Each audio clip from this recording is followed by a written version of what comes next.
De quel peintre parlons-nous quand on parle de Caravage? Il se trouve qu'Alain Badiou adore ce peintre, mais il y Ah a bon? parmi nos auditeurs certains qui ne voient pas de qui il s'agit. Alors, Alors, si je que le dirais de pouvez-vous leur façon dire? scolaire, et d'ailleurs, je vais vous le dire de sorte que je ne le dirai jamais pendant le spectacle, parce que, en général, je ne dis pas dans le spectacle des choses que les gens peuvent lire sur Wikipédia. Je vais faire rentrer dans la matière même de l'œuvre. Et après, les gens voient bien qu'il s'agit d'un visage. De là, ils voient bien qu'il s'agit d'un drapé. De là, ils voient bien qu'il s'agit d'un assassinat qui est représenté. Puis après, on arrive et on se dit, tiens, c'était un tableau de Caravage.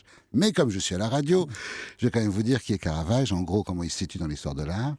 Alors c'est très simple, pour ça il faut que je vous fasse un résumé de 2 minutes de toute l'histoire de l'art, si vous me le permettez, je l'improvise ici.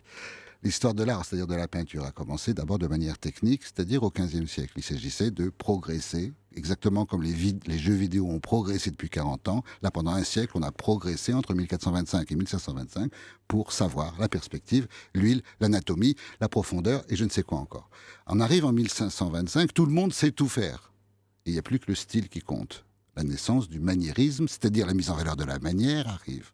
Cette manière qui distingue les artistes les uns des autres, non pas techniquement, mais dans la manière dont chacun va montrer sa fantaisie, autrement dit sa manière de ne pas suivre les couleurs originales, de ne pas suivre l'anatomie originale, mais de jouer avec les codes, etc., qui font les grands artistes dits du maniérisme, qui vont de Michel-Ange à Corrège et à Pontormo, pour citer les plus ou moins connus.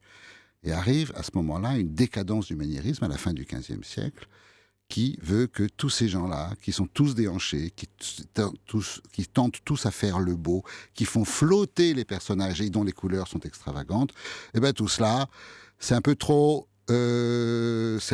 faible pour Monsieur Caravage. Et Caravage fait redescendre tout le monde sur Terre. Et tout d'un coup, c'est la deuxième révolution picturale, celle du réalisme.